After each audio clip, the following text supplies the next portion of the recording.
Handa na ba ang inyong mga puso para sa isang kwentong susubok sa inyong pananaw tungkol sa pag-ibig at pamilya? May mga lihim na pilit ibinabaon sa lupa, pero sadyang may mga tinig na hindi kayang patahimikin. Halina't pakinggan natin ang kwento ng isang inang lumaban sa bingit ng kamatayan, hindi gamit ang lakas ng katawan, kundi ang sigaw ng kanyang puso. Tinsabi nila, ang pagtataksil daw ang pinakamatalim na patalim, lalo na kung ang may hawak nito ay ang taong pinangakuan mong makakasama habang buhay. Pero paano kung ang tanging paraan para maipaghiganti ang iyong sarili at mailigtas ang iyong mga anak ay ang pagpapanggap na wala ka ng nararamdaman? Paano kung ang iyong katahimikan ang siyang magiging pinakamalakas mong sandata? Ang tunog ng mahabang huni mula sa makina, ang huling bagay na naaalala ni Halia. Tiit! Isang matinis na tunog na tila humihiwa sa kanyang utak. Pagkatapos noon, nagkagulo na ang paligid. Narinig niya ang kalampag ng mga bakal, ang sigawan ng mga doktor, at ang nagmamadaling mga yapak ng mga nurse. Ang liwanag ng mga ilaw sa operating room ay dahan-dahang kinain ng dilim. Napakabigat ng kanyang talukap. Gusto niyang lumaban. Gusto niyang imulat ang kanyang mga mata dahil alam niyang hindi pa tapos ang laban. Ang mga anak niya. Nasaan ang mga anak niya? Dok, nawawalan na siya ng pulso. Sigaw ng isang tinig na parang nanggagaling sa ilalim ng tubig. Malabo, malayo. Pinilit ni Halia na huminga, pero parang may mabigat na batong nakadagan sa kanyang dibdib. Huwag, huwag ngayon. Panginoon, parang awa niyo na. Ang mga sanggol ko. Iyon ang huling panalangin niya bago siya tuluyang lamunin ng kawalan. Isang malalim, malamig, at walang hanggang kadiliman. Hindi alam ni Halia kung gaano katagal siyang nawala. Oras, araw, linggo. Ang alam lang niya, nagising siya sa gitna ng katahimikan. Pero kakaiba ang paggising na ito. Walang liwanag, walang galaw. Sinubukan niyang idilat ang kanyang mga mata, pero nanatili itong nakasara na parang nakadikit gamit ang pinakamatibay na pandikit. Sinubukan niyang igalaw ang kanyang mga daliri, pero wala siyang naramdaman. Para bang ang utak niya ay nakalutang sa ere, hiwalay sa kanyang katawan. Gising na ako, sigaw niya sa kanyang isipan. Tulungan niyo ako. Nandito ako. Pero walang lumabas na tinig sa kanyang bibig. Kahit isang ungol, wala. Ang katawan niya ay parang isang kabaong na gawa sa laman at buto, at siya ay nakakulong sa loob. Gising na gisising, pero walang magawa. Ang tanging gumagana ay ang kanyang pandinig. Naririnig niya ang bawat patak ng dextrose, ang ugong ng aircon, ang mahinang pag-usad ng orasan sa dingding, at maya-maya pa, narinig niya ang pagbukas ng pinto, mabibigat na yapak, amoy ng mamahaling pabango at sigarilyo. Kilala niya ang amoy na yon, si Lupig. Ang asawa niya. Biglang nabuhayan ng loob si Halia. Lupig, mahal ko. Nandito ako. Tulungan mo ako. Hindi ako makagalaw. Sigaw ng kanyang isip, umaasang mararamdaman ng asawa ang kanyang takot. Naramdaman niya ang mainit na palad ni Lupig na humaplos sa kanyang pisngi. Ang haplos na dati nagbibigay sa kanya ng kilig, ngayon ay tila may dalang kakaibang bigat. Sayang, bulong ni Lupig. Ang boses nito ay kalmado, pero walang bahid ng lungkot. Akala ko talaga, matutuluyan na siya. Natigilan si Halia. Anong ibig mong sabihin? Isang pamilyar na tunog ng takong ng sapatos ang lumapit. Mabilis at matalas ang bawat hakbang. Si Doña Vana, ang kanyang biyenan. Huwag kang mag-alala, anak, sabi ng matanda. Ang boses nito ay parang yelo, malamig at matigas. Sabi ng doktor, locked-in syndrome daw o kaya permanent vegetative state. Buhay ang katawan, pero patay na ang utak. Hindi na siya magigising. Sigurado ka ba, Mama? Tanong ni Lupig. Baka mamaya, naririnig niya tayo. Tumawa ng mahina si Doña Vana. Isang tawang nagpatindig ng balahibo ni Halia kahit hindi siya makagalaw. Tignan mo siya, Lupig. Para siyang manika na tinapon sa sulok. Wala na yan. Ang importante, buhay siya sa papel. Habang nakakabit siya sa mga makinang yan, tuloy ang claim natin sa insurance. Sayang naman ang 50 milyon kung mamamatay siya agad. Bumagsak ang mundo ni Halia sa loob ng kanyang isipan. Insurance? Pera lang ang habol nyo? Gusto niyang sumuka. Gusto niyang bumangon at sampalin ang asawa at biyenan niya. Ang mga taong pinagsilbihan niya, minahal at inalagaan ay nag-uusap sa harap ng kanyang bangkay tungkol sa pera habang siya ay naghihingalo. Ang sakit ay mas matindi pa sa panganganak. Ang puso niya ay parang pinipiga ng hindi ng kamatayan, kundi ng katotohanan. Paano ang mga bata? Tanong ni Lupig. May bahid ng inis sa boses nito. Kambal pa ang lumabas. Dagdag gastos lang yan. Alam mo namang baon na ako sa utang sa kasino, Mama. Hinahabol na ako ni na Senyor Gahaman. Kambal? Napuno ng luha ang diwa ni Halia. Kambal ang anak ko. Buhay sila. Isang munting pag-asa ang sumibol sa gitna ng kanyang galit. Huwag kang tanga, Lupig, sagot ni Doña Vana. Narinig ni Halia ang pagsindi ng lighter at ang pagbuga ng usok ng matanda. Hindi natin kailangan ng 2 pabigat. Ang babae? Si Agos. Mukhang sakitin. Iwan mo dito para may props tayo na nagluluksa kunwari. Pero yung lalaki, si Alab, malusog, mapapakinabangan natin yon. Kumabog ng malakas ang dibdib ni Halia. Ang monitor sa tabi niya ay tumunog ng mas mabilis. Pip, pip, pip, pip. Oh, tingnan mo, sabi ni Lupig. Tila kinabahan. Tumataas ang heart rate niya. Sira lang yan, makina. Walang ganang sagot ni Doña Vana. Makinig ka sa akin. May buyer na si Senyor Gahaman para sa batang lalaki. Malaki ang bayad. Sapat para bayaran ang utang mo at may matitira pa para sa shopping ko sa Europe. Ibenta. Ibenta ang anak ko? Sa loob ng kanyang paralisadong katawan, sumisigaw si Halia ng pinakamalakas na sigaw na kaya ng isang ina. Huwag! Huwag ninyong gagalawin ang mga anak ko. Mga demonyo kayo. Papatayin ko kayo. Pero walang lumabas kundi ang regular na tunog ng ventilator. Ha! Ha! Ha! Sige, Mama. Sagot ni Lupig matapos ang ilang sandaling katahimikan. Walang pag-aalinlangan. Walang konsensya. Ayusin mo na ang papeles ngayong gabi. Sabihin natin sa mga doktor na namatay ang isa, pagkasilang. Naramdaman ni Halia ang muling paghaplos ni Lupig sa kanyang buhok. Dati, ito ang paborito niyang gawin ng asawa. Ngayon, pakiramdam ni Halia ay hinahawakan siya ng isang ahas. Paalam muna. Mahal ko. Bulong ni Lupig sa kanyang tainga. Salamat sa serbisyo mo. Narinig niya ang mga yapak nilang papalayo. Ang pagbukas at pagsara ng pinto. At kasunod nito, mula sa kabilang kwarto, narinig niya ang iyak ng mga sanggol. 2 tinig na naghahalo. Ang iyak ng kanyang mga anak. Uha! Uha! Ang mga yak na yon ay tila tumatawag sa kanya. Sa dilim ng kanyang pagkakakulong, sumumpa si Halia. Hindi sa Diyos, kundi sa mga demonyong kakalabas lang ng kwarto. Babalik ako. Hindi ako mamamatay. Magpapalakas ako. At sa oras na makagalaw ako, 5 duling ay wala akong ititira sa inyo. Pagbabayaran ninyo ang bawat luhang ipapatak ng mga anak ko. At sa gitna ng kadiliman, sa kauna-unahang pagkakataon, ang hintuturo ni Halia ay bahagyang kumibot. 1 milimetrong galaw na walang nakakita. 1 galaw na simula ng kanyang paghihiganti. Ang bawat segundo ng katahimikan ay tila isang latay ng latigo sa puso ni Halia. Wala na ang iyak ni Alab.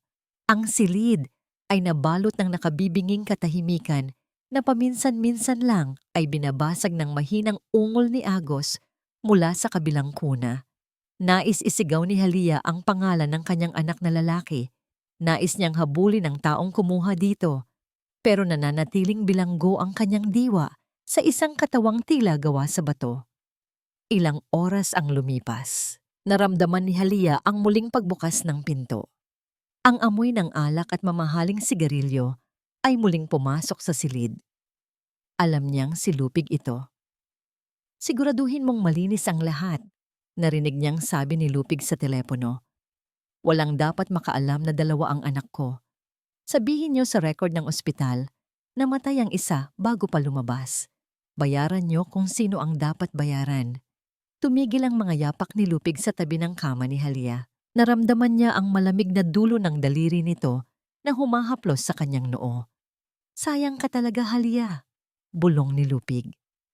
Ang boses nito ay puno ng mapanuyang awa. Maganda ka sana, matalino, pero wala kang silbi ngayon. Kung alam mo lang kung magkano ang halaga ng anak natin sa labas, baka ikaw pa ang magmakaawa sa akin na ibenta siya. 5 milyon, Halia. 5 milyong piso para sa isang sanggol na hindi ko naman alam kung paano palalaking mag-isa.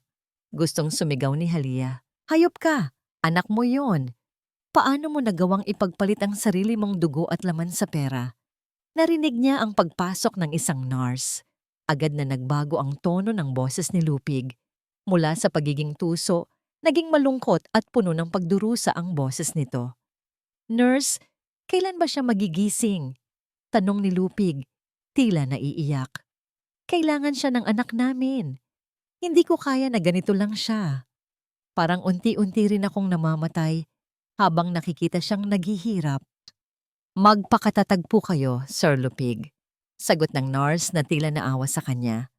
Ginagawa po ng mga doktor ang lahat. Ipagdasal po natin ang himala. Salamat, nurse. Gagawin ko ang lahat para sa kanya. Kahit maubos ang lahat ng yaman ko, mailigtas lang ang asawa ko. Ang pagkukunwari ni Lupig ay sapat na para masuka si Halia sa sariling isipan. Ang lalaking pinakasalan niya, ang lalaking pinagkatiwalaan niya ng kanyang buhay, ay isang mahusay na aktor sa harap ng ibang tao, pero isang demonyo sa likod ng saradong pinto. Nang makaalis ang nurse, muling bumalik ang tunay na kulay ni Lupig. Narinig ni Halia ang pagpasok ni Doña Vana. Lupig, nandito na si Senyor Gahaman sa baba, sabi ng matanda. Gusto niyang makita ang mga papeles bago niya iabot ang huling bayad. Sigurado ka bang hindi ka magsisisi sa pag-iwan sa batang babae? Mama, kailangan natin si Agos, sagot ni Lupig. Paano tayo magmumukhang kawawa sa harap ng media at ng insurance company kung wala tayong batang inaalagaan? Kailangan ng props para sa ating drama. At saka, sino ang mag-aalaga sa akin pagtanda ko kung wala akong anak na magsisilbi? Tama ka. O sige, bumaba na tayo. Ayokong paghintay ng pera. Narinig ni Halia ang kanilang pag-alis. Muli, naiwan siyang mag-isa kasama ang mahinang paghinga ni Agos, ang kanyang munting anak na babae, ang munting anghel na ititira nila para lamang maging kasangkapan sa kanilang panloloko. Isang matinding puot ang unti-unting namuo sa kalooban ni Halia. Ang puot na ito ang naging mitya ng isang panibagong lakas. Kung dati ay takot at kalituhan ang nararamdaman niya, ngayon ay pinalitan na ito ng isang malamig at matalas na determinasyon. Hindi ako papayag.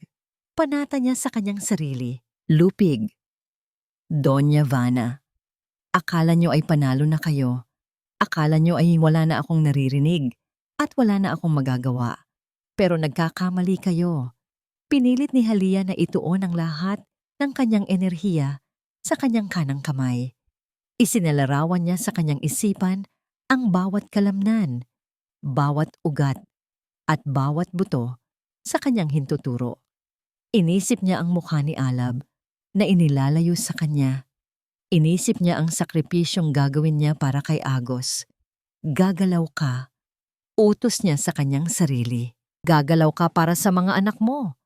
Isang matinding kuryente ang tila dumaloy mula sa kanyang utak patungo sa kanyang kamay.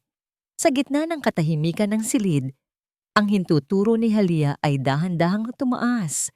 Hindi lang isang kibot, kundi isang malinaw na paggalaw. Pagkatapos ay ang pangalawang daliri. At ang pangatlo, naramdaman niya ang sakit. Isang matinding kirot na tila tinutusok ng libu-libong karayom ang kanyang balat habang nagigising ang kanyang mga nerves. Pero hindi siya huminto. Ang sakit na yon ang patunay na buhay pa siya. Ang sakit na yon ang kailangan niya para makabalik. Narinig niya ang mahinang pag-iyak ni Agos sa kabilang kuna. Sa pagkakataong ito, hindi na lang pakikinig ang ginawa ni Halia. Sa loob ng kanyang isipan, hindi na siya ang biktima na nakahiga sa kama. Siya na ang naglalakad, siya na ang lumalaban, at siya na ang kukuha sa kanyang mga anak. Maghintay ka lang, Agos, bulong niya sa kanyang diwa. Hahanapin ko ang kapatid mo at sisiguraduhin kong sa oras na imulat ko ang mga mata ko, ang unang bagay na makikita ni na Lupig at ng iyong lola ay ang sarili nilang katapusan. Ang gabi ay mahaba pa, pero para kay Halia, ang bawat patak ng dextrose ay hindi na simbolo ng kanyang panghihina, kundi ang countdown sa kanyang muling pagkabuhay. Pumasok ang isang matangkad na lalaki sa silid. Ang kanyang puting coat ay tila kumikinang sa ilalim ng malamig na fluorescent light, pero ang kanyang aura ay mabigat at puno ng misteryo. Siya si Dr. Laon Bagwis. Sa ospital na ito, kilala siya bilang isang henyo sa neurosurgery pero kinatatakutan dahil sa kanyang pagiging prangka at malamig na pakikitungo sa mga pamilya ng pasyente. Naramdaman ni Halia ang presensya ng doktor. Iba ito sa amoy ni Lupig. Amoy malinis, amoy antiseptic, at may kasamang amoy ng matapang na kape. Good morning, Dr. Bagwis. Bati ng nurse na nag-aayos ng monitor. Hindi sumagot si Laon. Naririnig ni Halia ang pagbuklat nito ng kanyang medical chart. Ang bawat paglipat ng pahina ay tila isang malakas na kulog sa gitna ng katahimikan. Locked-in syndrome, huh? Mahinang sabi ni Laon. Ang boses niya ay malalim, baritono, at may tono ng pagduda. Sabi sa report ng nakaraang doktor, wala na siyang brain activity na sapat para magising. Bakit parang hindi ako naniniwala? Biglang bumukas ang pinto.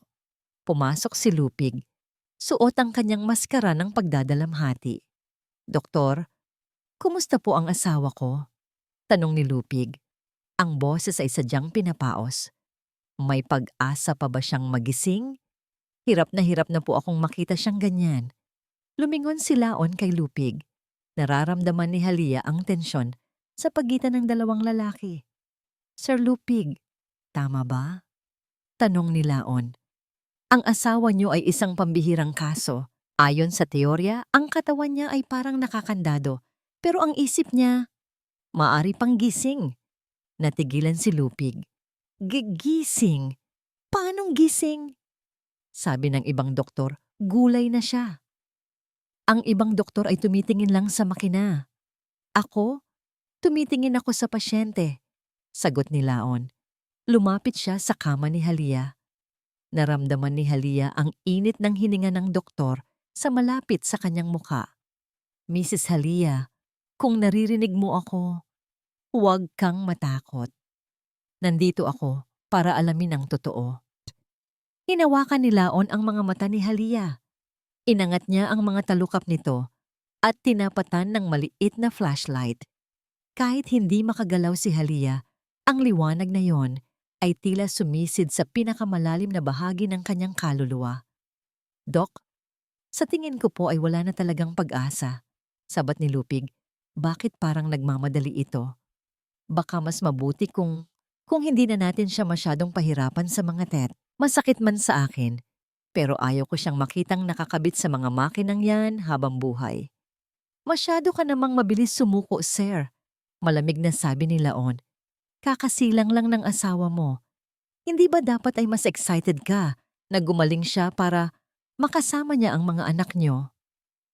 Napalunok si Lupig. Oo po, syempre.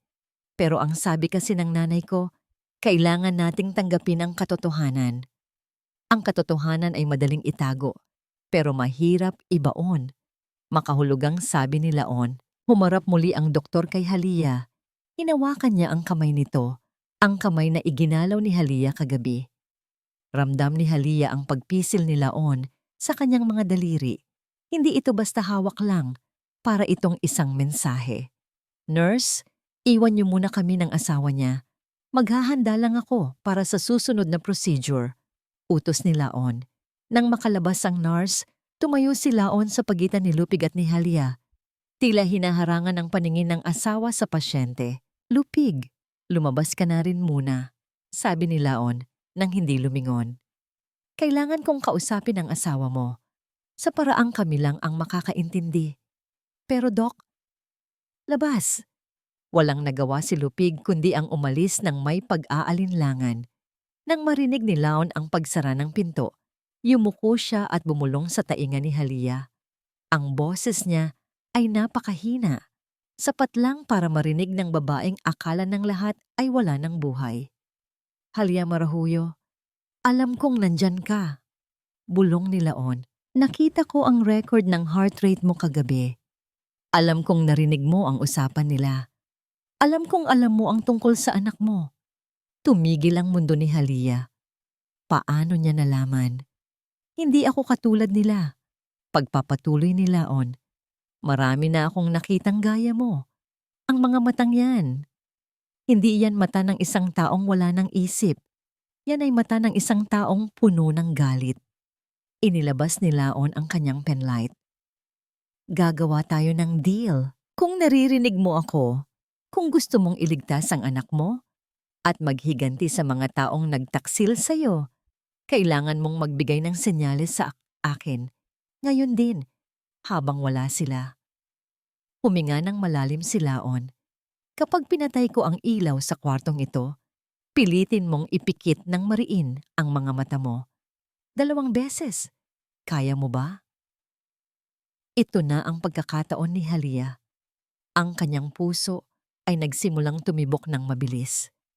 Ramdam niya ang pawis na tila namumuo sa kanyang diwa. 1, 2, 3. Pinindot ni Laon ang switch. Nagdilim ang buong silid. Sa gitna ng kadiliman, ibinuhos ni Halia ang lahat ng kanyang natitirang lakas sa kanyang mga talukap. Isang matinding pilit, isang sigaw ng kaluluwa. Pikit. Bukas. Pikit. Narinig ni Halia ang marahas na paghinga ni Laon sa dilim. Pagkatapos, muling bumukas ang ilaw. Nakita ni Halia ang mukha ng doktor. Wala na ang lamig dito. May nakita siyang spark ng pagkagulat at sa unang pagkakataon, isang matamis ngunit mapanganib na ngiti. Magaling Halia, sabi ni Laon. Hinawakan niya ng mahigpit ang kamay ng babae. Mula ngayon, ako ang magiging boses mo at sisiguraduhin nating ang bawat taong kumuha sa anak mo ay magbabayad ng higit pa sa perang nakuha nila.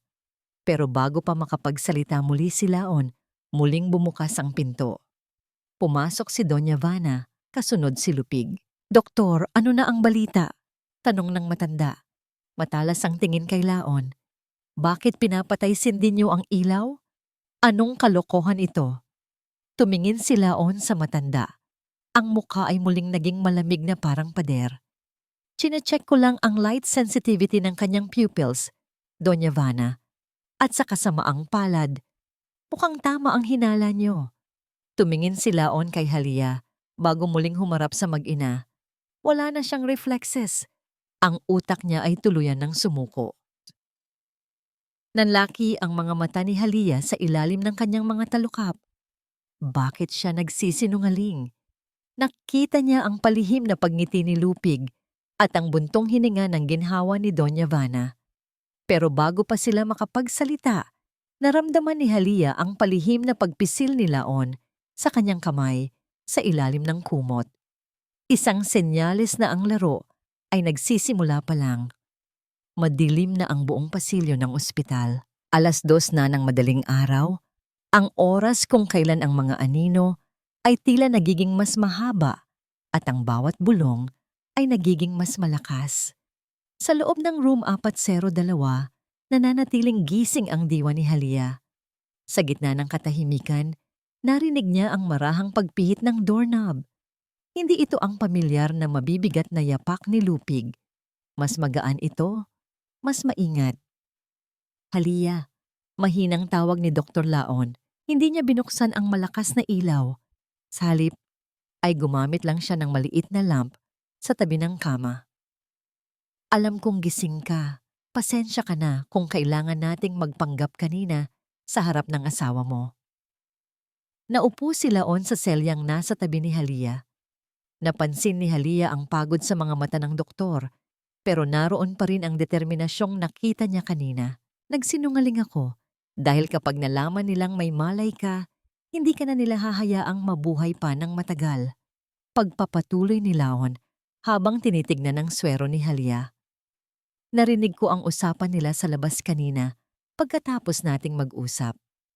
Nagmamadali na silang makuha ang pera mula sa insurance at ang anak mo, si Alab, kailangan nating malaman kung nasaan siya bago mahuli ang lahat. Alab, ang pangalan ng kanyang anak ay tila isang kuryenteng nagpagising sa bawat selula ng utak ni Halia. Halia, makinig kang mabuti.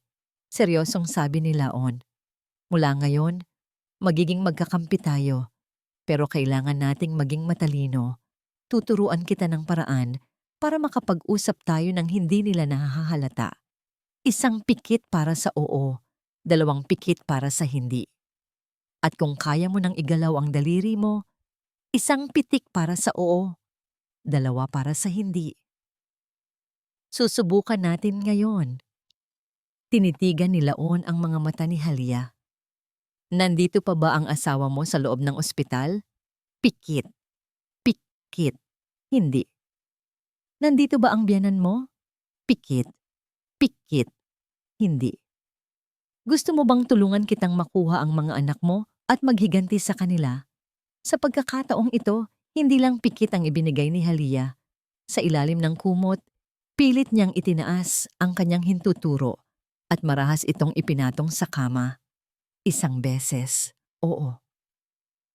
Isang tipid na ngiti ang lumitaw sa mga labi ni Laon. Matapang ka. Iyan ang kailangan natin. Pero kailangan mong malaman ang totoo, Halia. Hindi lang pera ang dahilan kung bakit nila ito ginagawa.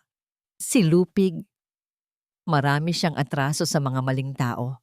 At ang nanay niya, si Doña Vana, ay gagawin ang lahat para hindi bumagsak ang pangalan ng pamilya Sangke, kahit pumatay pa siya ng sariling manugang. Kinuha ni Laon ang kanyang cellphone at may ipinakitang litrato kay Halia. Isang dokumento. Ito ang kopya ng birth certificate na pinagawa nila. Nakalagay dito, 1 lang ang anak mo. Stillborn ang status ng isa. Pinapatay na nila si Alab sa papel para madali nila itong maibenta ng walang bakas. Ang galit ni Halia ay tila isang bulkang sasabog na. Kung maaari lang siyang sumigaw, baka nayanig ang buong gusali. Huwag kang mag-alala, sabi ni Laon habang hinahawakan ang kamay ni Halia. Gabi-gabi, pupunta ako rito para tulungan kang mag-exercise ng palihim. Kailangan nating gisingin ang mga kalamnan mo nang hindi nalalaman ng mga nurse na kakampi nila. Kailangan nating magmukhang mahina ka pa rin sa paningin nila. Biglang narinig nila ang tunog ng papalapit na takong mula sa labas. Mabilis na itinago ni Laon ang kanyang cellphone at tumayo.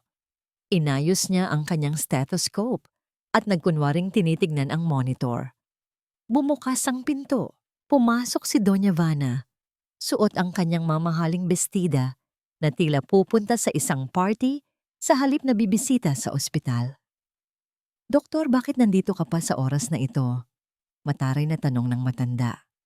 Akala ko ba ay wala ng pag-asa ang babaeng ito? Bakit tila masyado kang nakatutok sa kanya? Humarap si Laon ng may malamig na mukha.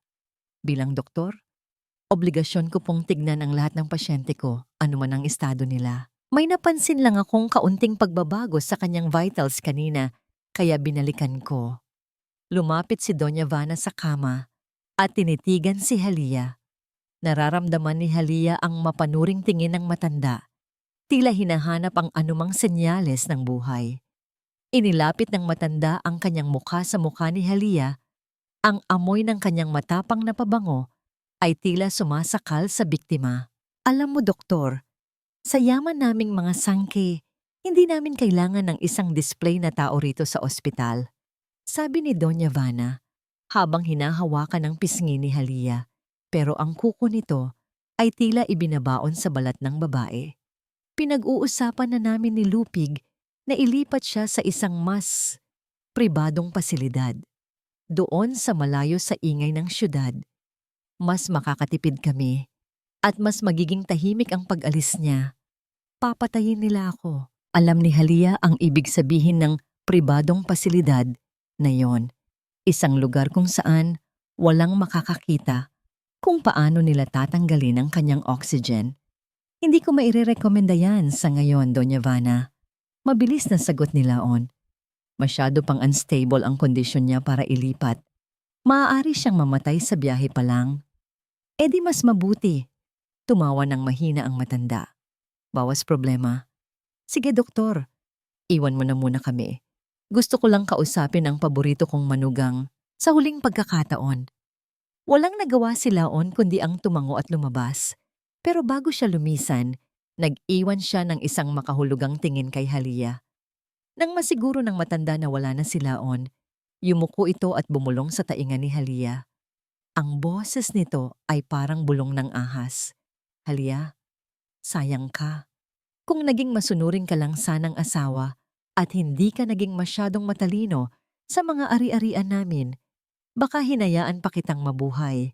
Pero masyado kang maraming alam. Ngayon, pati ang anak mong si Alab ay mapapakinabangan namin. Huwag kang mag-alala. Mapupunta siya sa isang mayamang pamilya sa ibang bansa.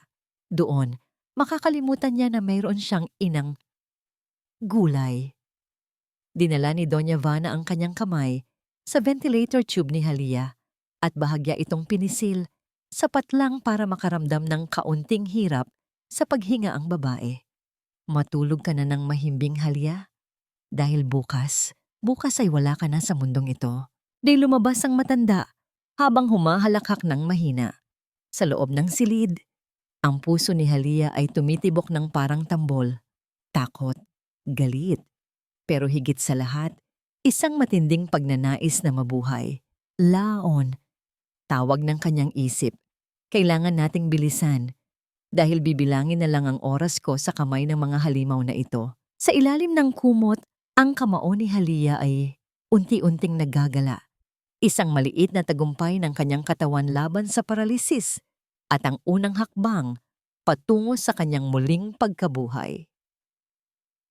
Nabalot ng isang nakabibinging katahimikan ng silid, ngunit sa loob ng isipan ni Halia, may isang bagyong nagngangalit. Gabi na ng Huwebes.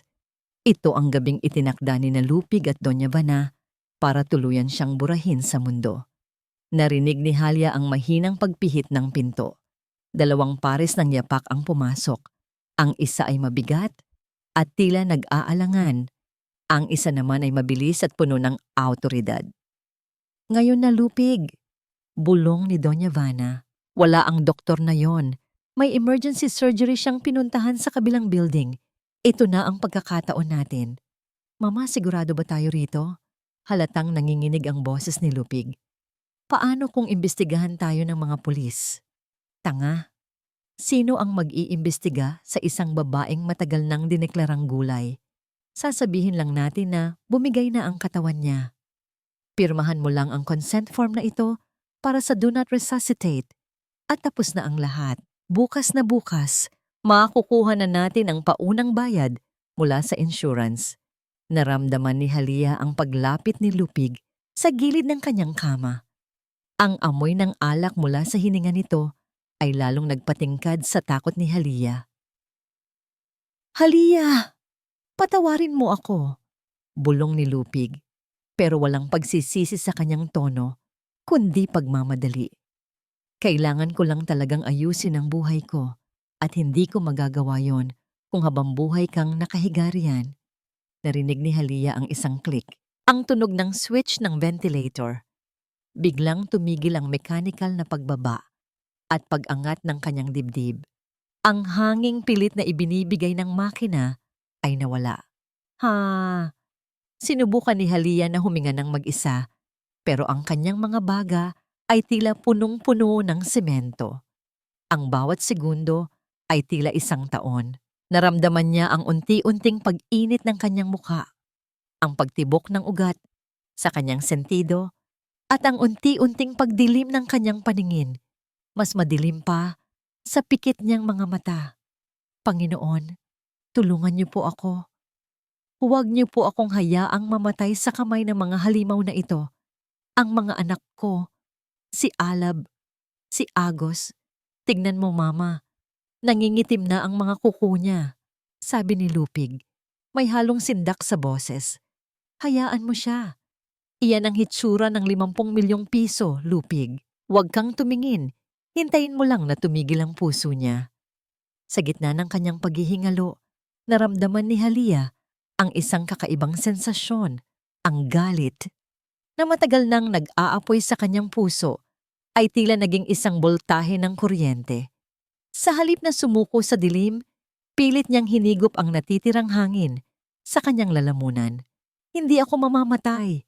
Hindi ako mamamatay. Biglang bumukas ng marahas ang pinto ng silid. Anong ginagawa niyo? Isang boses ang dumagundong. Si Doktor. Laon. Doktor! Akala ko ba? Nauutal na sabi ni Doña Vana. Ibalik niyo ang switch. Ngayon din. Sigaw ni Laon. Naririnig ni Halia ang mabilis na paglapit ng doktor. Isang malakas na klik ang muling umaling-awngaw at naramdaman ni Halia ang biglang pagpasok ng malamig na hangin sa kanyang mga baga. Salamat. Salamat. Halos maiyak si Halia sa loob ng kanyang isipan habang unti-unting bumabalik ang kanyang malay. Anong ibig sabihin nito, Sir Lupig? Bakit nakapatay ang life support ng asawa niyo? Galit na tanong ni Laon. May sumabog na fuse yata, Doc. Bigla na lang namatay ang makina. Tinitignan ko lang kung anong nangyari. Pagsisinungaling ni Lupig. Huwag niyo akong lokohin. Ang alarm ng makina ay hindi tutunog kung fuse lang ang problema. May nagpatay nito ng kusa. Malamig na sabi ni Laon. Doña Vana? Sir Lupig, kailangan nating pag-usapan ito sa opisina ng hospital administrator. Pero bago yon, tumigil si Laon at hinawakan ang leeg ni Halia para tignan ang pulso. Sa sandaling iyon, palihim na itinusok ni Laon ang isang maliit na hiringgilya sa swero ni Halia. Isang gamot na magpapabagal sa tibok ng puso niya hanggang sa halos hindi na ito maramdaman. Ang gamot na magpapanggap na patay na siya. Sandali, sabi ni Laon. Ang boses ay biglang naging malungkot. Ang kanyang vitals, mabilis na bumabagsak. Ano?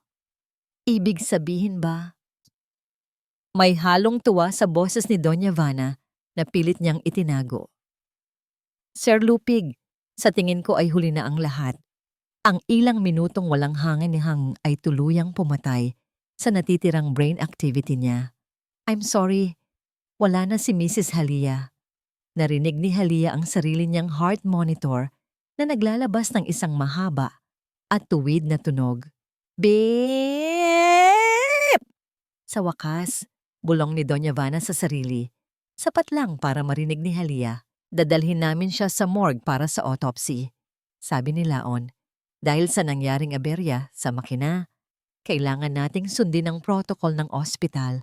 Sir, pirmahan niyo muna ang release papers sa labas. Naramdaman ni Halia ang paghila sa kanyang kama. Ang gulong ng stretcher ay umiingit habang inilalabas siya sa silid. Sa gitna ng kanyang pagkamatay, naramdaman niya ang isang mainit na kamay na humawak sa kanya. Huwag kang matakot, Halia, bulong ni Laon habang nasa elevator sila. Nakaalis na tayo sa impyernong yon. Ngayon, sisimulan na natin ang pagbabalik mo. Sa kauna-unahang pagkakataon, mula nang maaksidente siya, nakaramdam si Halia ng tunay na kaligtasan. Patay na siya sa paningin ng mundo, pero sa loob ng ambulansyang naghihintay sa labas, ang tunay na Halia Marahuyo ay handa nang maghasik ng lagim sa mga taong nagtangka sa kanyang buhay. Nagluluksa ang buong Casa Dapit hapon. O yun ang gustong ipaniwala ni Lupig sa buong mundo. Suot ang kanyang itim na barong. Nakatayo si Lupig sa harap ng isang saradong kabaong sa gitna ng kanilang malawak na sala. Ang amoy ng libu-libong puting bulaklak at ang usok ng mga kandila ay tila sumasakal sa hangin. Pero sa loob-loob ni Lupig, gusto niyang humalakhak ng napakalakas. "Halika, mahal ko, bakit mo kami iniwan?" Bulong ni Lupig habang nakayuko sa kabaong, sapat lang para marinig ng mga bisitang nakikiramay. Nagpunas siya ng pekeng luha gamit ang kanyang panyo. Sa paningin ng mga tao, siya ang sawimpalad na asawa na nawalan ng kabiyak matapos ang isang trahedya sa panganganak. Isang bayani na tapat na nagbantay sa ospital hanggang sa huling hininga ng kanyang asawa. "Napakasakit po, tita," sabi ni Lupig sa isang kamag-anak na humawak sa kanyang balikat. "Hindi ko alam kung paano palalaking mag-isa si Agos nang wala ang kanyang ina." "Magpakatatag ka, Lupig. Nandyan ang Diyos," sagot ng matanda na punong-puno ng awa ang mga mata. Nang matiyak na abala ang lahat sa pagkain at pag-uusap, dahan-dahang lumayo si Lupig at nagtungo sa library sa itaas. Doon ay naghihintay si Doña Vana, prenteng nakaupo sa kanyang leather chair habang humihitit ng sigarilyo. Agad na nilock ni Lupig ang pinto. "Tapos na ba ang drama sa baba?" tanong ng matanda. Ang boses ay wala ng bakas ng pait, kundi puro lamig. "Kulang na lang ay bigyan nila ako ng award para sa Best Actor, Mama," nakangising sagot ni Lupig habang tinatapon ang kanyang panyo sa mesa. "Nasaan na ang papeles?" Inilabas ni Doña Vana ang isang kulay brown na envelope. Sa loob nito ay ang kumpirmasyon ng bank transfer. 50 milyong piso mula sa insurance, Lupig, at ang 10 milyon na paunang bayad ni Senyor Gahaman para kay Alab ay pumasok na rin sa account ko kaninang hapon, sabi ni Doña Vana habang may mapanuyang ngiti. "Sapat na yan para mabura ang lahat ng utang mo sa kasino at makapagsimula tayo ng bagong negosyo sa ibang bansa." 50 milyon! Hinaplos ni Lupig ang papel na tila ba ito ang balat ng isang mahal sa buhay. "Sa wakas, Halia, nagkaroon din ng silbi ang buhay mo. Huwag kang kampante, anak," paalala ni Doña Vana. "Kailangan nating ipakremate ang kabaong na yan bukas na bukas din. Mas mabuting abo na si Halia para wala ng ebidensya kung sakaling magising ang konsensya ng doktor na si Laon at humingi ng autopsy. Ang apoy ang maglilibing sa katotohanan." Kinabukasan, sa harap ng hurnong apoy ng krematorium, pinanood ni Lupig ang pagpasok ng kabaong. Hindi niya alam na ang nasa loob niyon ay isang hindi kilalang bangkay na ipinalit ni Dr. Laon. Ang iniisip ni Lupig, ang lahat ng alaala ni Halia ay tuluyan ng magiging abo.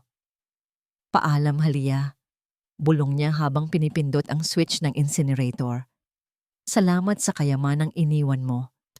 Habang nagdiriwang ang mag-ina sa tagumpay ng kanilang kasamaan, malayo sa karangyaan ng kasadapit hapon, sa isang basement na ginawang lihim na klinika sa bahay ni Dr. Laon, isang kakaibang laban ang nagaganap. Ang silid ay amoy antiseptic at puno ng tunog ng mga makinang medikal. Nakahiga si Halia, pawis na pawis, habang ang kanyang mga binti ay nakakabit sa isang electrical stimulator. Ang bawat kuryenteng dumadaloy sa kanyang kalamnan ay tila libu-libong karayom na tumutusok sa kanyang nerves. "Laban, Halia. Huwag kang susuko sa sakit," pagpapalakas ng loob ni Dr. Laon habang ina-adjust ang dials. Iniisip nila na abo ka na. Iyan ang pinakamalakas nating alas. Patay ka na sa paningin nila, kaya wala na silang babantayan. Mariing nakapikit si Halia. Sa kanyang isipan, paulit-ulit na naglalaro ang boses ni Lupig nang ibenta nito ang kanyang anak na si Alab. Naririnig niya ang yak ni Agos na naiwan sa kamay ng mga halimaw. Ang puot na nararamdaman niya ay mas mainit pa kaysa sa apoy ng krematorium. Biglang, ang kanyang buong katawan ay niyanig ng isang matinding panginginig. Ang kanyang lalamunan na tuyong-tuyo ay tila nagkaroon ng sariling buhay. "Ang anak ko." Isang gasgas at mahinang tinig ang lumabas sa kanyang mga labi. Hindi ito hihigit sa isang bulong, pero para kay Dr. Laon, ito ay isang dagundong ng tagumpay. Nabitawan ng doktor ang kanyang hawak na chart at mabilis na lumapit sa mukha ni Halia. Halia, nakapagsalita ka ba? Ulitin mo. Sabi ni Laon, bakas ang pananabik sa mga mata. Pinilit ni Halia na imulat ang kanyang mga mata. Sa unang pagkakataon, ang kanyang paningin ay hindi na malabo. Nakita niya ang seryosong mukha ni Dr. Laon. Lupig. Muling bulong ni Halia. Sa pagkakataong ito, mas malinaw, mas matigas. Papatayin ko siya. Hindi natakot si Laon sa narinig. Sa halip, hinawakan niya ng mahigpit ang kamay ni Halia. Hindi, Halia. Hindi mo siya papatayin agad. Hahayaan nating panoorin niya ang unti-unting pagguho ng kanyang mundo bago natin siya tuluyang ibaon sa impyernong ginawa niya para sa'yo. Sabi ni Laon, sa madilim na basement na yon, habang ang abo ng isang estranghero ay kinukuha ni na Lupig sa krematorium, ang tunay na Halia Marahuyo ay muling isinisilang, hindi na bilang isang biktima, kundi bilang isang aninong handang maningil ng bawat patak ng luha at dugo. Isang buwan ang lumipas mula ng opisyal na ilibing si Halia Marahuyo.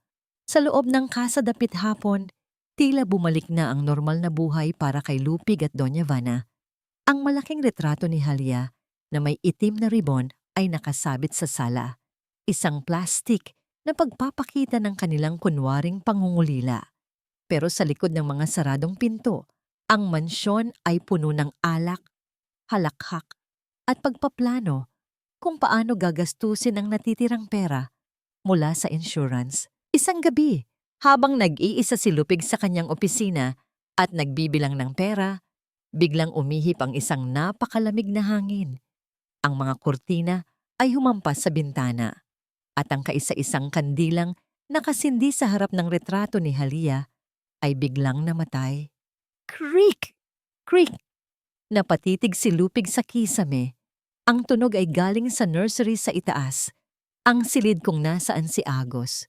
Tunog yun ng isang rocking chair na dahan-dahang umuugoy. Yaya? Tawag ni Lupig. Pero walang sumasagot. Dahan-dahan siyang umakyat. Ang pasilyo ay madilim at tila humahaba sa bawat hakbang niya. Pagdating niya sa tapat ng nursery, nakita niyang nakabukas ng bahagya ang pinto. Pumasok siya at nanigas sa kanyang kinatatayuan. Ang rocking chair ay umuugoy nga nang walang nakaupo at sa ibabaw ng maliit na lamesa sa tabi ng nursery, nakalatag ang isang pamilyar na bagay. Ang paboritong pulang panyo ni Halia, ang panyong suot nito noong huling gabi bago ang aksidente. Ang panyong dapat sana ay kasamang naging abo sa krematorium. Sino yan? Huwag niyo akong biruin, sigaw ni Lupig. Pero ang tanging sumagot sa kanya ay ang mahinang iyak ni Agos na tila nagising sa kanyang sigaw. Samantala, sa kabilang panig ng mansyon, sa loob ng banyo ni Doña Vana, ang matanda ay kasalukuyang nag-aalis ng kanyang makeup. Nang tumingin siya sa salamin, napasigaw siya sa takot. Sa gitna ng malinis na salamin, may isang sulat na tila isinulat gamit ang pulang lipstick. Nasaan ang anak ko? Nanginginig ang mga kamay ni Doña Vana habang kinukuskos ang salamin. Lupig! Lupig! Pumasok ka rito! Sigaw niya. Nang dumating si Lupig, pareho silang napatitig sa salamin. Wala na ang sulat, pero ang bakas ng lipstick ay naroroon pa rin sa lababo. Mama, may naglalaro sa atin. Bulong ni Lupig, ang muka ay kasing puti ng papel. May nakakaalam ba ng ginawa natin? Imposible. Singhal ni Doña Vana, bagamat kitang-kita ang takot sa kanyang mga mata. Patay na si Halia. Abo na siya. Ang mga patay ay hindi nagsusulat sa salamin. Ngunit ang hindi nila alam, ilang kilometro ang layo. Sa loob ng madilim na basement ni Dr. Laon, nakatayo si Halia sa harap ng isang monitor. Nakakonekta ang monitor na yon sa mga maliliit na kamera na palihim na itanim ni Laon sa loob ng Casa Dapit hapon bago pa ang libing. Hawak ni Halia ang isang remote control. Ang kanyang mukha, na dati ay puno ng amo at kabutihan, ngayon ay tila isang eskultura ng yelo. Ang bawat takot na nakikita niya sa mukha ni Lupig ay nagbibigay sa kanya ng isang uri ng kasiyahang hindi niya maipaliwanag. Magsimula pa lang tayo, Lupig, bulong ni Halia. Ang kanyang boses ay hindi nagasgas. Ito ay buo, malamig, at puno ng awtoridad. Sa tulong ni Laon, nakatayo na siya ng mag-isa.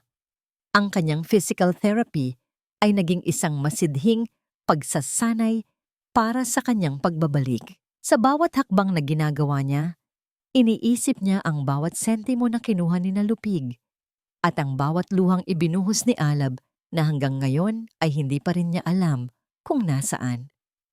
Handa ka na ba para sa susunod na yugto? Tanong ni Laon na nakatayo sa likuran niya. Gusto kong maramdaman nila na kahit sa pagtulog, hindi sila ligtas, sagot ni Halia. Gusto kong bawat aninong makita nila ay magpapaalala sa kanila ng krimeng ginawa nila. Kinuha ni Halia ang kanyang cellphone, isang bagong unit na hindi nakarehistro sa kanyang pangalan. May tinipon siyang isang maikling mensahe at ipinadala ito sa numero ni Lupig. Saka sa dapit hapon, tumunog ang cellphone ni Lupig. Sabay silang napatingin ni Doña Vana sa screen. Isang video message mula sa hindi kilalang sender. Pag-click ni Lupig, ang video ay nagpakita ng isang madilim na silid at naririnig ang boses ng isang sanggol na umiiyak. Pagkatapos, isang boses ng babae ang bumulong. Lupig, ibenta mo man ang dugo at laman ko. Ang kaluluwa ko ay hindi kailanman mababayaran ng insurance. Ang video ay natapos sa isang imahe. Ang picture ng kanilang kasal na dahan-dahang nasusunog. Napabitaw si Lupig sa kanyang cellphone. Mama, naririnig mo ba iyon? Boses niya yon, boses ni Halia. Tumahimik ka! Sigaw ni Doña Vana, pero maging siya ay napakapit ng mahigpit sa kanyang dibdib dahil sa kaba. Habang nagkakagulo ang dalawa sa takot, si Halia ay dahan-dahang lumakad patungo sa bintana ng basement. Tumingala siya sa langit, sa buwan na tila nagmamasid sa kanyang paghihiganti. Hindi ako multo, Lupig, bulong ni Halia sa hangin. Ako ang bangungot na pinili ninyong gisingin at hindi ako titigil hanggang hindi nyo isinusuka ang lahat ng ninakaw nyo sa akin, pati na ang anak ko. Sa mga sandaling iyon, isang malakas na kulog ang gumulantang sa gabi. Ang ulan ay nagsimulang pumatak ng malakas, tila nakikiramay sa galit ng isang inang muling nabuhay mula sa mga anino. Ang kasadapit hapon ay muling nagliwanag, ngunit hindi dahil sa pagdadalamhati, kundi dahil sa isang marangyang pagdiriwang. Isang buwan at kalahati pa lamang mula nang mamatay si Halia, ngunit heto na si Lupig, nakasuot ng pinakamahal niyang tuxedo. Nag-e-ensayo sa harap ng salamin para sa kanyang anunsyo. Gabi ng engranding party para sa anibersaryo ng negosyo ng mga sangke, ngunit ang totoo, ito ang gabi kung kailan ipakikilala ni Lupig ang kanyang bagong pakakasalan, si Clarice, isang anak ng mayamang negosyante na magpapatatag sa kanyang posisyon sa lipunan. Mama, sigurado ka ba na wala nang hahabol sa atin tungkol sa insurance? Tanong ni Lupig habang inaayos ang kanyang bowtie. Tumigil ka na sa pag-aalala, Lupig, sagot ni Doña Vana habang humihigop ng champagne. Nalinis na ang lahat. Ang abo ni Halia ay nasa dagat na at ang batang si Alab ay nasa kabilang dako na ng mundo. Ngayong gabi, ang tanging dapat mong isipin ay ang kinabukasan mo kasama si Clarice. Sa labas, nagsimula ng dumagsa ang mga panauhin. Ang mga bilyonaryo at elite ng lungsod ng Sansinag ay naroroon. Lahat ay nagbubulungan tungkol sa mabilis na paglimot ni Lupig sa kanyang yumaong asawa. Ngunit dahil sa kapangyarihan ng pera ng mga sangke, walang naglalakas loob na magsalita ng harap-harapan. Nagsimula ang programa. Umakyat si Lupig sa entablado. Hawak ang kamay ni Clarice. Ang mga spotlight ay nakatutok sa kanila, nagbibigay ng ilusyon ng isang perpektong magkapareha. Maraming salamat sa inyong pagdalo. Simula ni Lupig, ang boses ay puno ng kayabangan. Sa gitna ng mga pagsubok na pinagdaanan ko nitong mga nakaraang buwan, nakatagpo ako ng bagong pag-asa. Ngayong gabi, nais kong ipahayag ang aking pakikipag-isang dibdib kay bago pa matapos ni Lupig ang kanyang pangungusap, biglang namatay ang lahat ng ilaw sa loob ng mansyon. Isang nakakabinging katahimikan ang bumalot sa bulwagan. Narinig ang mga singhap ng takot mula sa mga panauhin.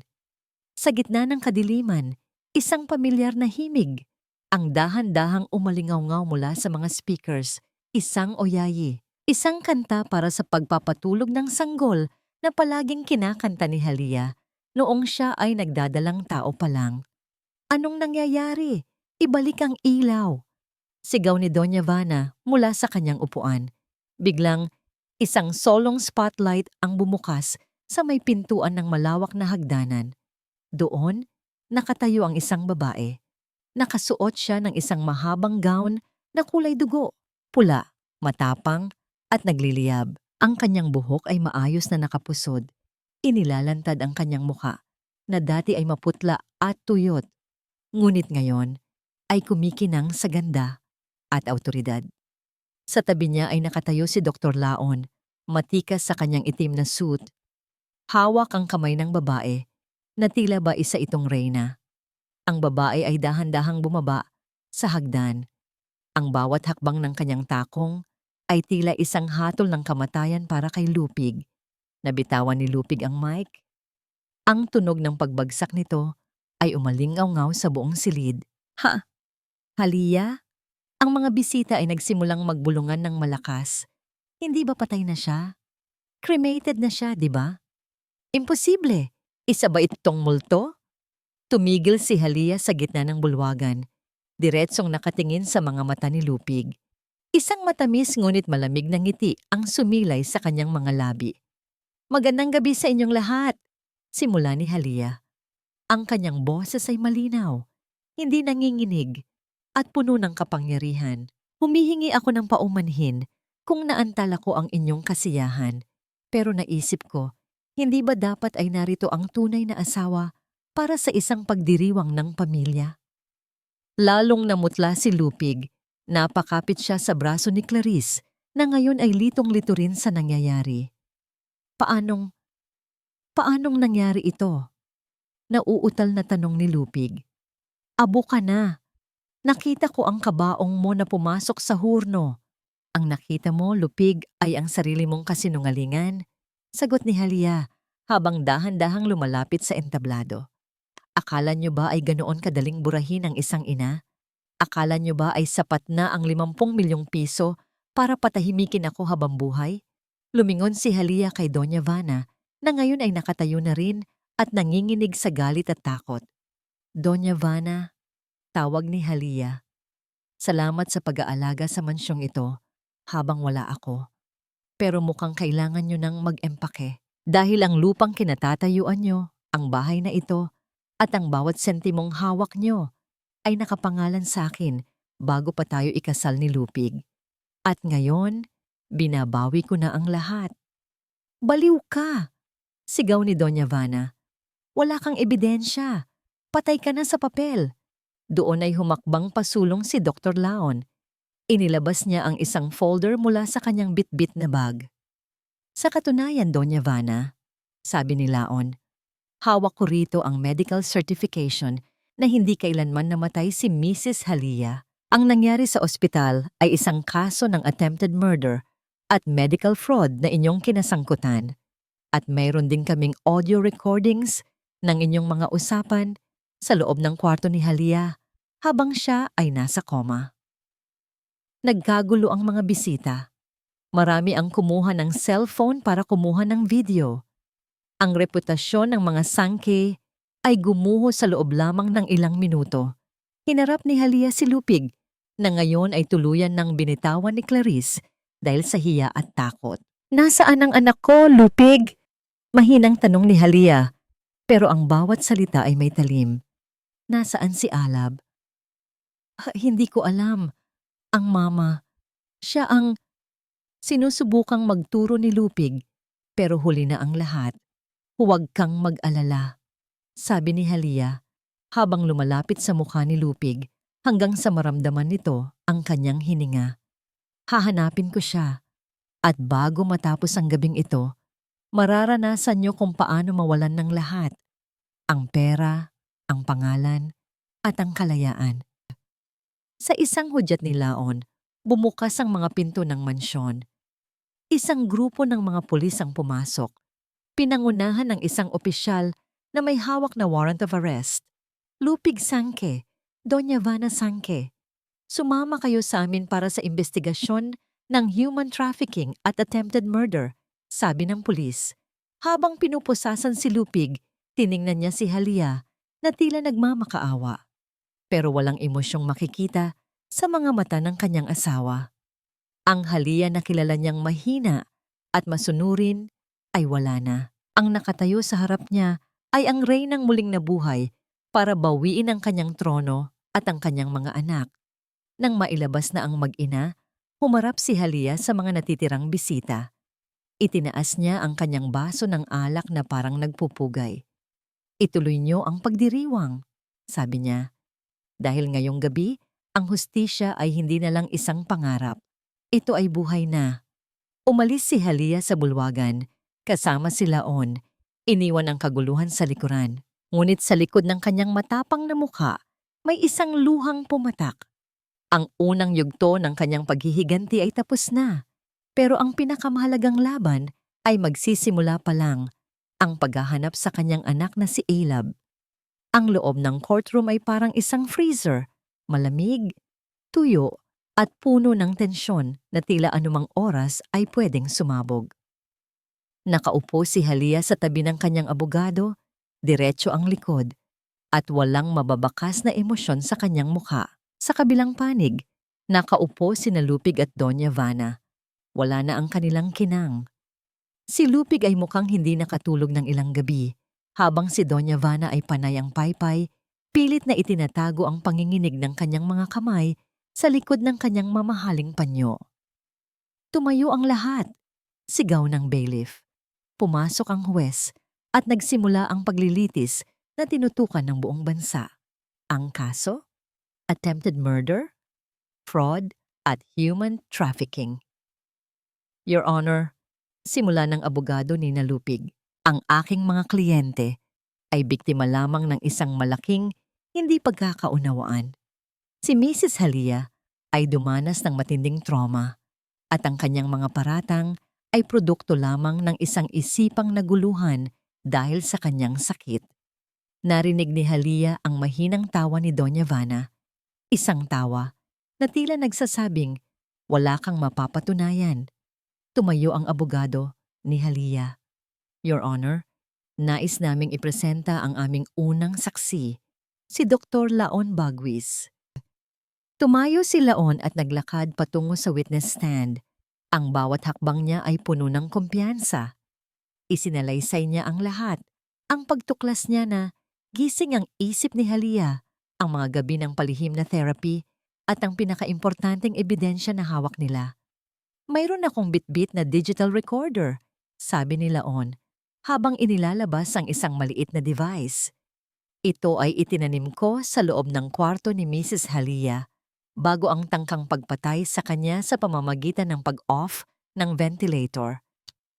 Objection! Sigaw ng kabilang kampo, pero mabilis itong ibinasura ng huwes.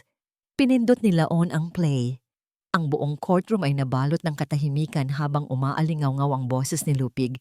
Patawarin mo ako, Halia. Kailangan ko lang talagang ayusin ang buhay ko. At hindi ko magagawa yon kung habang buhay kang nakahiga riyan. Sinundan ito ng boses ni Doña Vana. Iyan ang hitsura ng 50 milyong piso, Lupig. Huwag kang tumingin. Hintayin mo lang na tumigil ang puso niya. Nagsimulang magbulungan ang mga tao.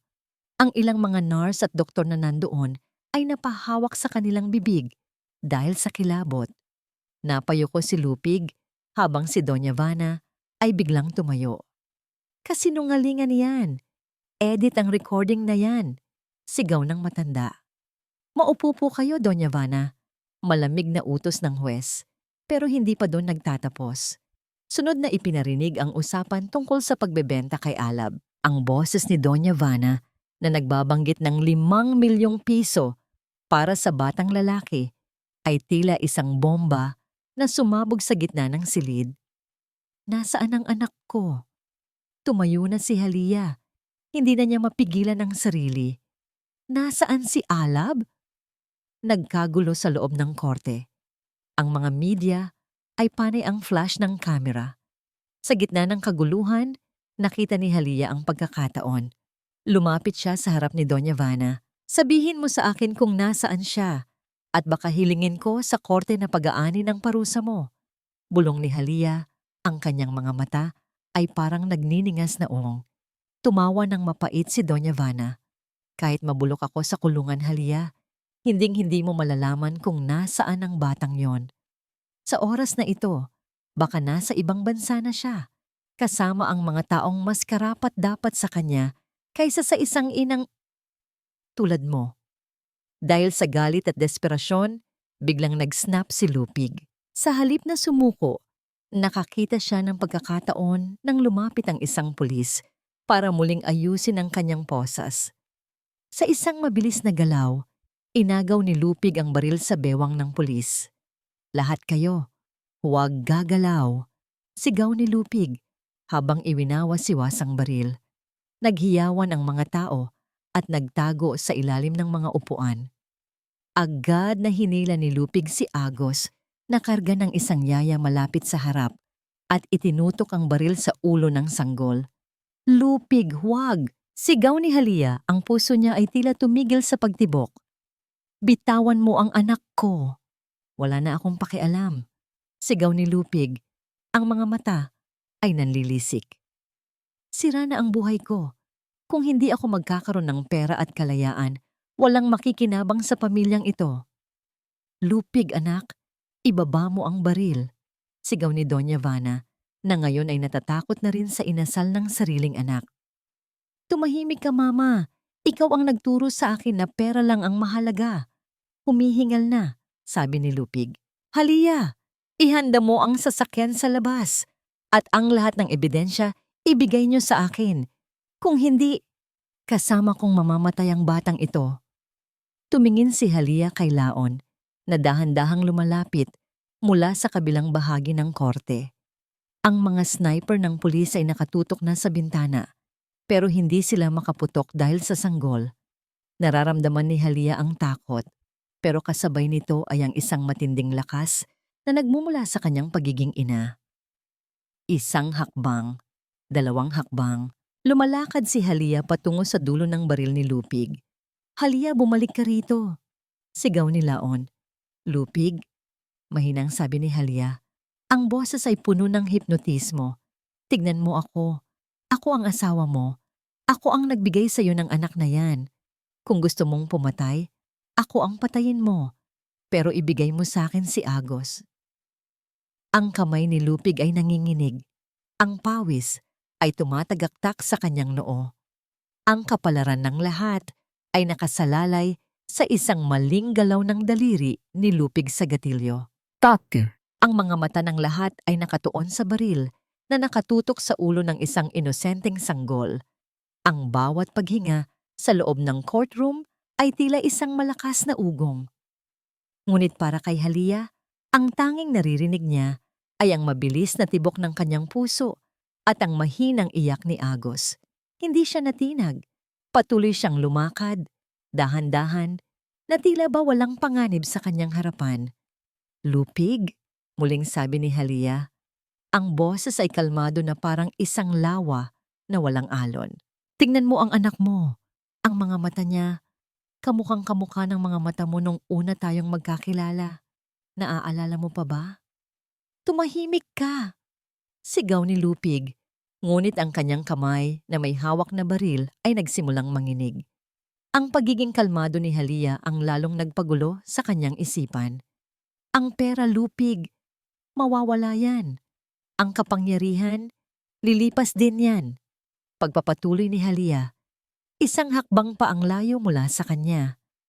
Pero ang batang yan, siya ang dugo mo. Siya ang patunay na minsan sa buhay mo, meron kang isang bagay na totoo at dalisay. Huwag mong dungisan ang kaisa-isang bagay na maganda na nagawa mo sa mundong ito. Lumingon si Lupig sa mukha ng umiiyak na si Agos. Sa isang saglit, ang galit sa kanyang mga mata ay napalitan ng isang kislap ng pagkalito. Nakita niya ang sarili niyang refleksyon sa mga mata ng kanyang anak. Sa isang saglit, hindi siya ang halimaw na nagbenta ng sariling laman, kundi isang ama. Ang saglit na pag-aatubili na yon ang pagkakataong hinihintay ni Laon. Sa isang senyas, 2 pulis na nakaunipormeng pangsibilyan ang mabilis na dumamba kay Lupig mula sa likuran.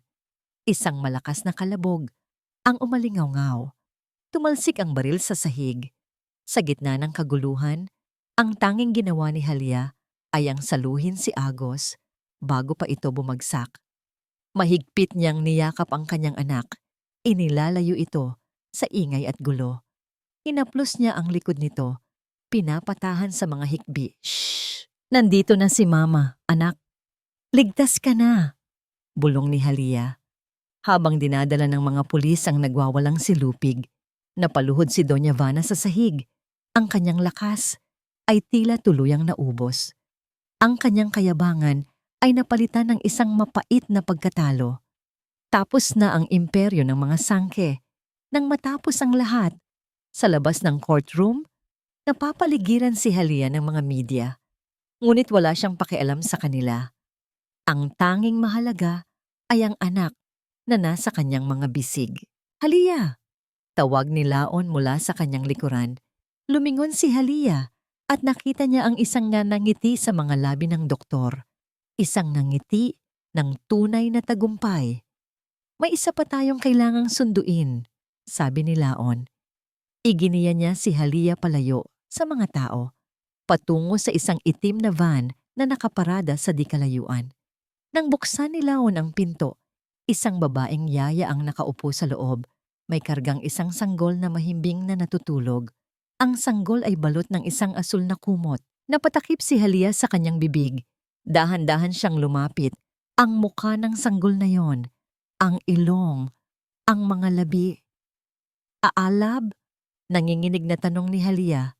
Tumango si Laon. Mula pa noong una, ipinahanap ko na siya sa isang pribadong investigador. Si Senyor Gahaman ay sinubukan siyang ilabas ng bansa, pero dahil sa kaguluhan sa korte, nakuha natin ang pagkakataong bawiin siya nang hindi niya namamalayan. Dahan-dahang kinuha ni Halia ang kanyang anak na lalaki mula sa yaya. Sa unang pagkakataon, naramdaman niya ang bigat ng 2 niyang anak sa kanyang mga bisig. Si Agos sa kaliwa, si Alab sa kanan. Ang 2 piraso ng kanyang puso na pinilit paghiwalayin ng kasakiman ay muling nabuo. Ang mga luha na matagal niyang pinigilan ay tuluyan ng bumuhos, hindi na luha ng galit, kundi luha ng purong kaligayahan. Tumingala siya sa langit, nagpapasalamat. Lumipas ang ilang buwan. Ang kasadapit hapon, na dati ay isang pugad ng dilim at kasinungalingan, ngayon ay puno ng liwanag at halakhak ng mga bata. Ang mga mabibigat at madidilim na kurtina ay pinalitan ng mga puting tela na sumasayaw sa ihip ng hangin. Nakatayo si Halia sa hardin, pinapanood sina Alab at Agos na gumagapang sa malambot na damuhan. Ang kanyang mukha ay payapa, ang kanyang puso ay buo. Mukhang masaya sila sa bago nilang tahanan, sabi ni Laon na lumapit sa kanyang tabi. May dalang 2 baso ng juice. Salamat sa lahat, Laon, sabi ni Halia. Tinitignan ng doktor ng may taos pusong pasasalamat. Hindi ko alam kung paano kita mababayaran. Ang makita kang nakangiti kasama ng mga anak mo, Halia. Sapat na yon, sagot ni Laon. Handa ka na ba para sa bagong simula? Hindi sumagot si Halia. Sa halip, lumapit siya sa kanyang mga anak. Lumuhod siya at niyakap silang 2 ng mahigpit. Ang init ng kanilang maliliit na katawan ang nagbigay sa kanya ng lakas na harapin ang anumang bukas. Ang yakap na yon, ang yakap ng isang ina sa kanyang mga anak, ang yakap ng isang babaeng lumaban at nanalo. Iyon ang tunay na yakap ng tagumpay. Ang tinig na minsan ay sinubukang patahimikin ay hindi lang muling narinig. Ito na ngayon ang musika ng kanilang bagong buhay. At dito po nagtatapos ang kwento ni Halia, isang kwentong nagpatunay na ang tunay na lakas ng isang ina ay hindi nasusukat sa pisikal na kakayahan, kundi sa tibay ng pusong handang gawin ang lahat para sa kanyang mga anak. Ipinakita sa atin ang kanyang paglalakbay na sa huli, ang kasakiman ay laging may katapat na kabiguan at ang pagtataksil ay sisingili ng tadhana sa tamang panahon. Ang bawat luhang pumatak dahil sa sakit ay papalitan ng ligayang walang kapantay. Maraming pong salamat sa inyong walang sawang pagsubaybay sa kwento ni Halia. Sana po ay may napulot kayong aral at inspirasyon mula sa kanyang katatagan. Ang inyong bawat pakikinig ang nagbibigay sa amin ng lakas upang magpatuloy sa paghahatid ng mga kwentong kapupulutan ng aral. Kung meron po kayong suhestyon o nais na marinig na partikular na uri ng kwento sa mga susunod nating paglalakbay, kwento man ng pag-ibig, misteryo o pagbangon sa buhay, huwag po kayong mag-atubiling i-comment sa ibaba. Ang inyong boses ay mahalaga sa amin. Hindi dito nagtatapos ang ating paglalakbay. Marami pa pong kwentong kasing ganda at mas puno ng aral dito sa aming channel. Kung nagustuhan nyo ang kwentong ito, i-like, i-share sa pamilya at mga kaibigan, at mag-subscribe na rin para lagi kayong updated sa mga susunod pa naming kwento. I-click nyo ang notification bell para kayo ang unang makarinig kapag may bago kaming upload. Pagpalain po kayo ng Panginoon, kayo at ang inyong buong pamilya. Hanggang sa muli,